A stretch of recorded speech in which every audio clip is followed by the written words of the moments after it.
تو چونکہ اپنی والدہ کو بچپن سے اس طرح روتے دیکھا تو دل میں ایک تمنا تھی کہ میں بھی حج کروں. چنانچہ حضرت مرشد عالم رحمۃ اللہ علیہ کے سامنے ایک مرتبہ میں خوب رویا. میں نے کہا کہ حضرت میری بڑے دل کی آرزو ہے، تمنا ہے کہ میں حج کروں، مگر کچھ ایسے اسباب نہیں بن رہے کہ میں حج پہ جاؤں، آپ میرے لیے دعا کریں. اچھا میں رو رہا تھا، ٹپ ٹپ آنسو گر رہے تھے اور حضرت مرشد عالم مسکرا رہے. میں بڑا حیران کہ بھئی میں رو رہا ہوں اور حضرت مجھے دیکھتے کہ مسکرا رہے. اب سمجھ میں بات آتی ہے کہ ان کی نگاہ دور دیکھ رہی تھی، وہ سمجھ رہے تھے کہ یہ اب اتنا رو رہا ہے اور ایک وقت آئے گا کہ اللہ اس کے لیے اپنے گھر کے دروازے کھول دے. چنانچہ سبب اس کا یہ بنا کہ اس زمانے میں یہاں فیکٹری میں میری نوکری تھی، میں چیف انجینئر تھا، تو بہت سارا بونس ملا، پیسے بہت سارے ملے. تو میں نے اپنے دل میں سوچا کہ یہ تو پیسے اتنے ہیں کہ میں حج آرام سے کر سکتا ہوں.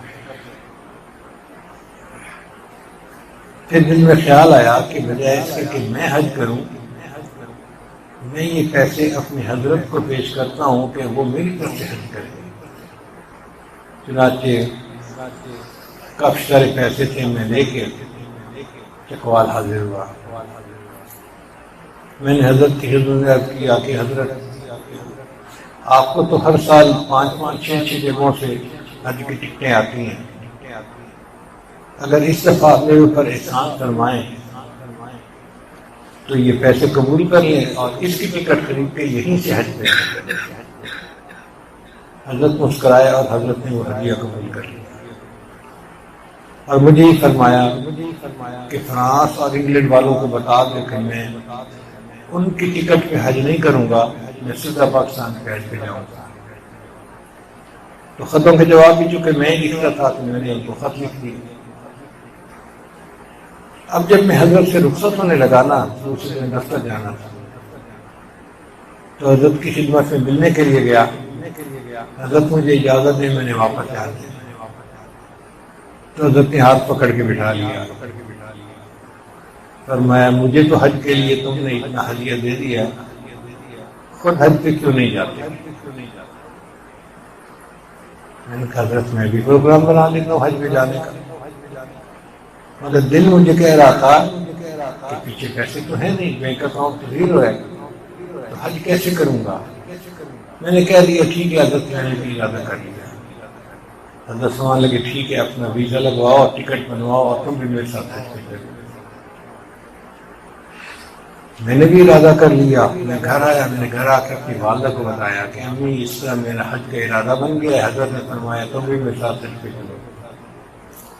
ایسے تو نہیں ہے میرے پاس لیکن میں نے ارادہ کر لیا ہے.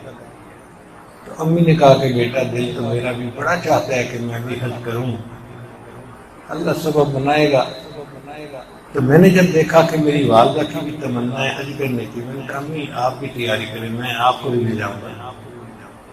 یقینا شد دو شد، اب ہم دو ہو گئے حج کرنے والے. شام کو میرے بڑے بھائی آئے جو میرے استاد بھی تھے، میرے محسن بھی تھے، میرے مربی بھی تھے. ان کو امی نے بتایا تو انہوں نے امی کو کہا کہ دل تو میرا بھی بڑا چاہتا ہے حج پہ جاؤں مگر وسائل نہیں ہیں. تو امی نے مجھے بتایا کہ تیرے بھائی کی تمنا بھی ہے کہ وہ بھی حج پہ جائے. میں نے کہا امی ان کو بھی کو تیاری کریں، تینوں کو میں حج پہ لے کے جاؤں گا. اب ہم گھر کے 3 بندے حج کے لیے تیار ہو گئے. ایک تو ہوتی ہے حج کی ترتیب کہ کمپنی کو پیسے دو اور وہاں سے جاؤ.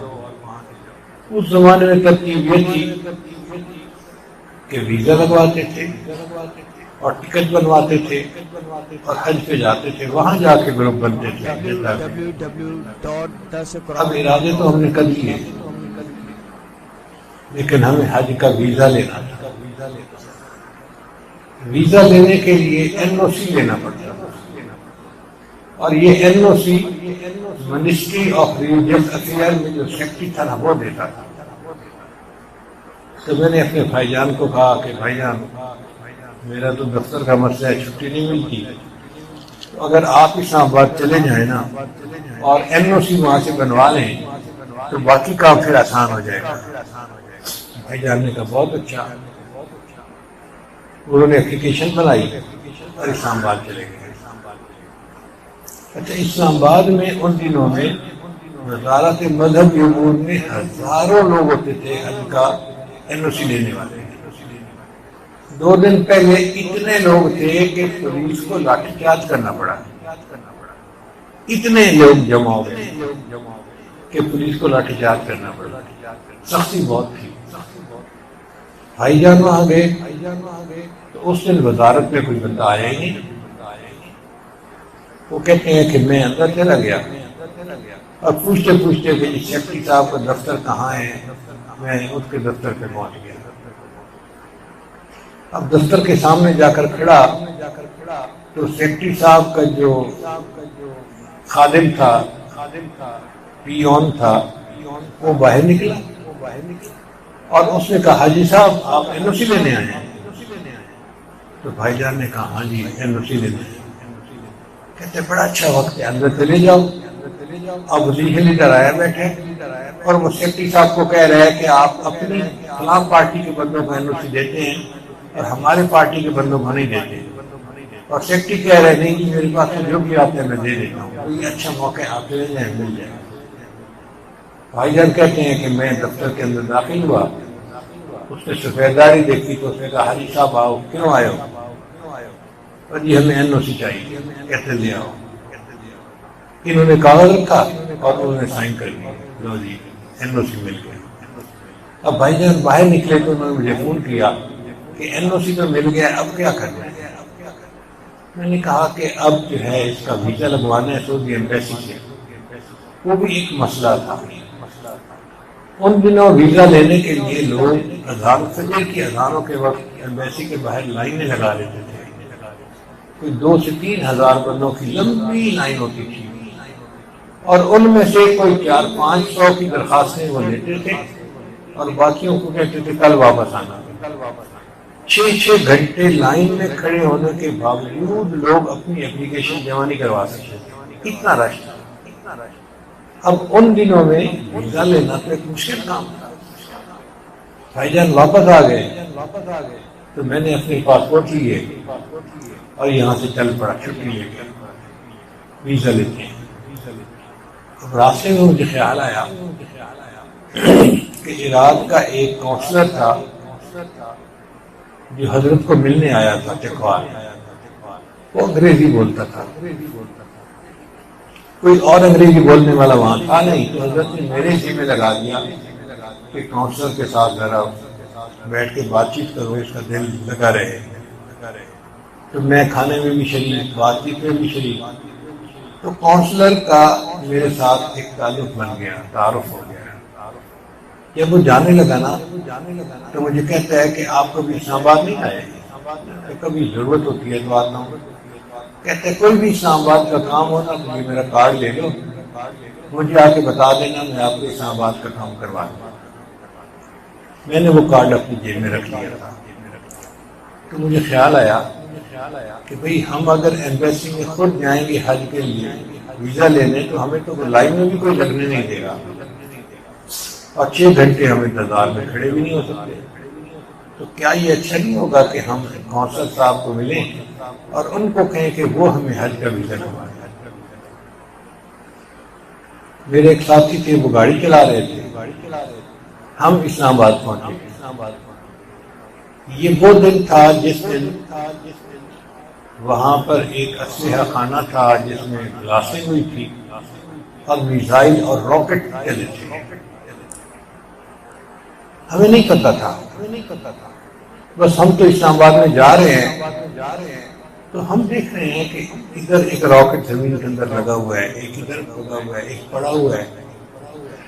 تو میں بھی حیران کہ یہ کیا چیزیں ہیں جو یہاں پڑی ہیں، بلکہ میرے ساتھی نے تو گاڑی سے باہر نکل کے ایک راکٹ جو زمین کے اندر لگا ہوا تھا، پھٹا نہیں تھا، اس کو جا کے ہاتھ لگا کے چیک بھی کیا۔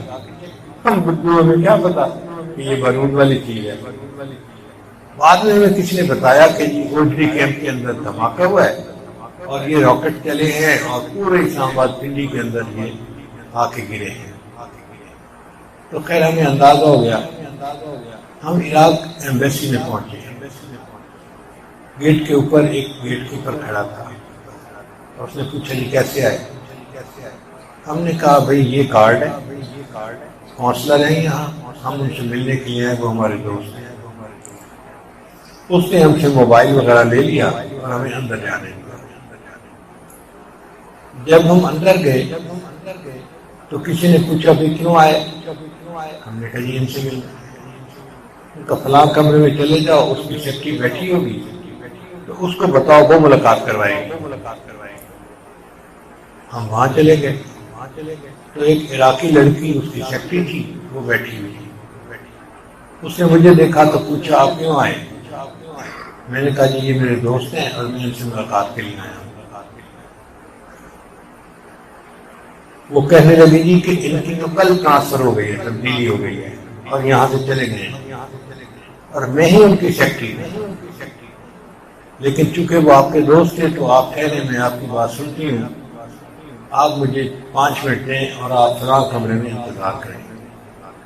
وہ قریب یہ کمرہ تھا جو لائبریری تھی، دن کے 10-11 بجے کا وقت تھا۔ میں وہ لائبریری میں چلا گیا۔ اب مجھے ذہن میں خیال آیا کہ میں یہاں پہ اپلیکیشن دے رہا ہوں حج کے لیے، اللہ کے حضور کی اپلیکیشن دوں نا تو کیوں نہ میں چاشت کے نفل یہی پڑھ لوں۔ وضو تھا، میں نے اپنا رومال بچھایا، اللہ نے مصلی ساتھ دیا ہوتا ہے اور میں نے وہاں پہ 2 رکعت پڑھنے شروع کر دی۔ اب جب میں نماز پڑھ رہا تھا نا، اس وقت وہ جو سیکرٹری لڑکی تھی وہ آئی مجھے دیکھنے کے لیے کہ یہ بندہ کیا کر رہا ہے۔ اس نے دیکھا نفل پڑھ رہا ہوں، وہ بڑی حیران ہوئی۔ کالی داڑھی تھی، ینگ جسم تھا اس وقت، تو حیران ہوئی کہ اتنا ینگ لڑکا دن کے اس وقت میں عبادت کر رہا ہے۔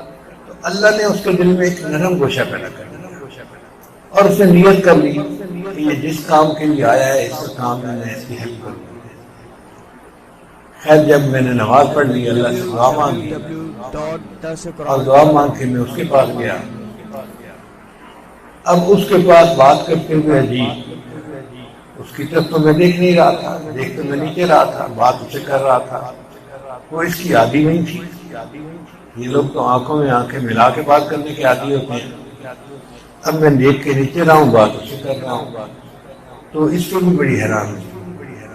مجھے کہتی ہے آپ کیوں آئے ہیں، مقصد کیا ہے؟ میں نے کہا یہ مقصد ہے سعودی عرب کا ویزا حاصل کرنا، اور ہم آئے تھے کہ ہم ان کو کہیں گے وہ ویزا لگوا دیں گے، مگر آپ تو بتا رہی ہیں کہ وہ تبدیل ہو گیا اور چلے گئے اور نیا بندہ ابھی تک نہیں آیا۔ اس نے کہا نیا بندہ نہیں آیا لیکن آپ کے ویزے کا کام تو میں بھی کروا دوں گی، وہ تو کوئی مسئلہ نہیں ہے میرے لیے، آپ مجھے پاسپورٹ دے دیں۔ جی میں نے 3 پاسپورٹ اس کو دے دیے اور پوچھا کہ ویزا کب تک لگ جائے گا؟ اس نے کہا آج میں بھیجوں گی اور پرسوں ویزا آ جائے گا، تو پرسوں کی بجائے اس سے اگلے دن آپ آ کے مجھ سے پاسپورٹ لے جائیں۔ مجھے یقین نہیں آ رہا تھا۔ میں نے اس سے دوبارہ پوچھا ویزا لگ جائے گا؟ اس نے کہا کہ ہم ایمبیسی کی ڈاک بھیجتے ہیں نا، تو یہ کوئی عام حاجی کی ڈاک نہیں ہوتی، یہ ایمبیسی کی ڈاک ہوتی ہے۔ یہ پاسپورٹ جائیں گے اور پکا ویزا لگے گا اور پرسوں آ جائے گا، آپ اس سے اگلے دن آ کے مجھ سے ویزا لے جائیں۔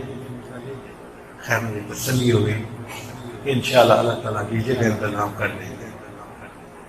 ہم لوگ پھر واپس آ گئے۔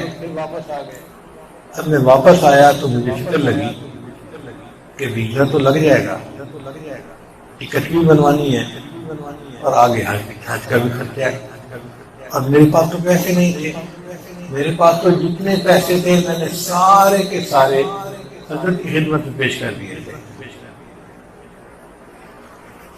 اب میں سوچ میں پڑ گیا کہ کیا کروں۔ تو میرے ایک دوست تھے انجینئر تھے، ان کا نام تھا شمشیر صاحب، وہ جدہ میں چیف انجینئر تھے۔ میں نے ان کو فون ملایا اور میں نے کہا کہ شمشیر صاحب میں حج کا ویزا لگوا رہا ہوں لیکن میرے پاس اس وقت خرچہ نہیں ہے، تو جدہ تو میں پہنچ جاؤں گا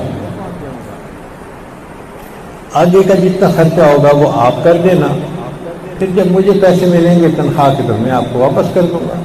اس نے کہا فکر نہ کرے، آپ آئیں صحیح،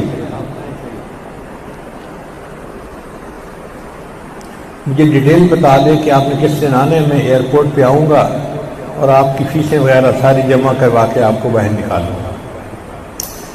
تو مجھے تھوڑا اور اطمینان ہو گیا کہ چلو ایک بندہ ہے جو خرچہ کرے گا اور پھر میں اس کو قرضہ واپس لوٹا دوں گا۔ اب دلی طور پہ میں بہت مطمئن تھا کہ اللہ نے انتظامات کر دیے اور میں حضرت کے ساتھ حج پہ جا رہا ہوں۔ اللہ کی شان دیکھیں کہ اس سے اگلے دن میں دفتر میں گیا تو دفتر میں پتہ چلا کہ کارخانے والوں نے بونس دیے ہیں۔ بونس کا مطلب تنخواہ انعام کے طور پہ دی جاتی ہے، اور اس سال انہوں نے 12 بونس دیے، یعنی 12 تنخواہیں اکٹھی دینی۔ آپ یوں سمجھیں کہ پورے سال کی تنخواہیں اکٹھی مل گئی، تنخواہ کے علاوہ، تو کافی سارے پیسے بن جاتے تھے۔ اب میں نے وہ پیسے نکلوائے تو میری ایک جیب میں نہیں آتے تھے، میں نے کچھ ایک جیب میں ڈالے، کچھ دوسری جیب میں ڈالے، اور میں گھر آیا اور میں نے آ کے امی مبارک ہو، اللہ نے انتظام کر دیا۔ امی نے دعا دی اور ہم اطمینان کے ساتھ وہاں سے اسلام آباد چل پڑے۔ لیکن میرے دل میں ایک پریشانی تھی کہ ہم نے ویزا تو لگوا لیا اور خرچے کا انتظام بھی ہو گیا، ٹکٹ تو نہیں بنوائی، اور فلائٹیں ساری فل بک تھی۔ خیر ہمارے ایک ساتھی تھے، ان کے ماموں کا گھر تھا اسلام آباد میں، ہم رات کو وہاں ٹھہرے، کھانا کھایا تو ان کے ماموں نے مجھ سے بات چیت کی۔ اس نے کہا جی کہ آپ کا حج کا پروگرام ہے۔ میں نے کہا حج کا پروگرام تو ہے لیکن ٹکٹ آج کل نہیں مل رہی، فلائٹیں بک ہیں، تو ہمارے لیے ٹکٹ بنوانا ایک مسئلہ ہے۔ اچھا وہ ماموں جو تھا نا، وہ ٹیلی فون ڈپارٹمنٹ میں جنرل مینیجر تھا، یہ پی ٹی سی ایل جس کو کہتے ہیں نا، پاکستان ٹیلی فون جو ہوتی ہے اس کا، وہ جنرل مینیجر تھا۔ وہ کھانا کھاتے ہوئے اس نے میری بات سنی، کہتا ہے ٹکٹ تو آپ کو میں بنوا دوں گا۔ میں نے کہا میرے ساتھی تو بتا رہے تھے کہ آج آخری فلائٹ چلی گئی۔ اس نے کہا اچھا بات کرتے ہیں۔ لو جی اگلے دن اس نے ٹکٹ کے لیے بات کی، ہر بندے نے کہا جی کہ آخری فلائٹ بھی چلی گئی ہے، اب تو کوئی فلائٹ ہی نہیں پیچھے۔ اس نے ایئرپورٹ پہ فون کیا تو ایئرپورٹ پہ ایک ٹیلی فون ڈپارٹمنٹ والوں کا کمرہ ہوتا ہے، وہ رہتے ہی وہیں ہے ڈیوٹی پہ، تاکہ اگر ایئرپورٹ کا کوئی فون خراب ہو تو اس کو فوراً ٹھیک کر دیا جائے۔ وہاں ایک سپروائزر تھا، جی ایم نے اس کو فون کیا اور اس کو کہا کہ بھئی جو یہاں کا انچارج ہے نا ایئرپورٹ کا، اس کے پاس جاؤ اور کہو کہ مجھے 3 ٹکٹیں بنوانی ہے، بنا کے دو۔ تو مینیجر نے کہا جی کہ ہمارے پاس تو کوئی فلائٹ ہی نہیں، چلی گئی، اب تو بن ہی نہیں سکتی۔ تو اس نے کہا اچھا اگر وہ کہتے ہیں نا کہ ٹکٹ کوئی نہیں تو ان کے سارے ٹیلی فون لائنیں خراب کر دو، اور یہ تمہیں کہیں گے جی کہ ٹیلی فون لائنیں خراب ہیں تو آپ کہنا جی جی ایم سے بات کریں۔ یہ بیوروکریٹ بھی عجیب لوگ ہوتے ہیں۔ چنانچہ وہ سپروائزر تھوڑی دیر میں گیا، اس نے جا کے تاریں کھول دی، کچھ آگے پیچھے کر دیا۔ اب ایئرپورٹ پہ تو شور مچ گیا جی کہ سارے فون خراب ہو گئے۔ اس زمانے میں سیل فون نہیں ہوتے تھے، صرف لائن کے فون ہوتے تھے۔ اب ایئرپورٹ کی ساری لائنوں کا بند ہو جانا تو ایک بڑا مسئلہ تھا۔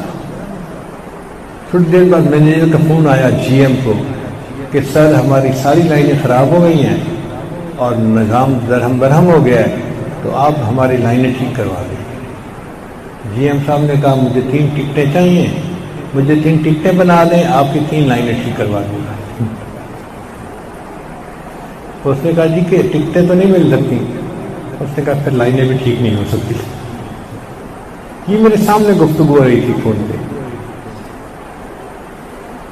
لو جی تھوڑی دیر کے بعد وہ جو ایئرپورٹ کا انچارج تھا اس نے فون کیا کہ سر میرے ذہن میں ایک ترکیب آئی ہے کہ آخری فلائٹ جو ہے چلی گئی، لیکن کوئی 200-300 بندے ہیں جن کے پاس ویزے لگے ہوئے ہیں اور وہ ٹکٹیں بنوانے کے لیے آگے پیچھے پھر رہے ہیں. تو بجائے اس کے کہ یہ حاجی لوگ دھکے کھائیں ہیں، ہم کیوں نہ ایک ایکسٹرا فلائٹ چلا دیں، حاجیوں کا بھی کام ہو جائے گا اور کمپنی کا بھی فائدہ ہو جائے گا. تو میں پرائم منسٹر کے پاس جا رہا ہوں ایکسٹرا فلائٹ کی اجازت لینے کے لیے.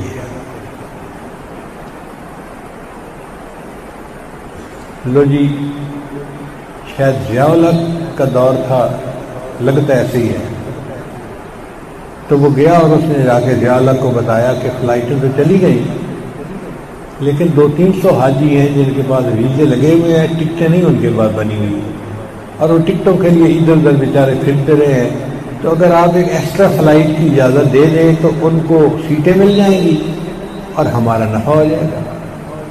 اس نے اجازت دے دی تو اس نے ہم 3 بندوں کی ٹکٹیں سب سے پہلے بنا دی اور فون کیا، جی ایم صاحب میں نے 3 بندوں کی ٹکٹیں بنا دی ہیں، اب آپ ہمارا فون ٹھیک کروا دیں. تو جی ایم صاحب مسکرائے، مجھے کہنے لگے اب اس کا دماغ ٹھیک ہوا ہے، اب میں اس کی لائنیں ٹھیک کروا دوں گا. تو یوں اللہ نے ہماری ٹکٹیں بھی بنوا دی. خیر دوسرے دن پھر ہم جہاز پہ روانہ ہوئے. اللہ کی شان کہ جب ہم جدہ جا کے اترے نا تو جہاں حاجی جاتے تھے وہاں آگے جنگلہ لگا ہوا تھا اور جنگلے کے باہر مقامی لوگ کھڑے ہوتے تھے.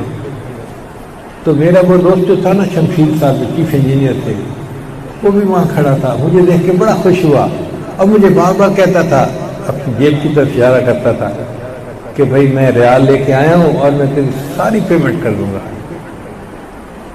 تو میں نے بھی اس کا شکریہ ادا کیا اور میں نے اپنی جو ہے نا وہ ایک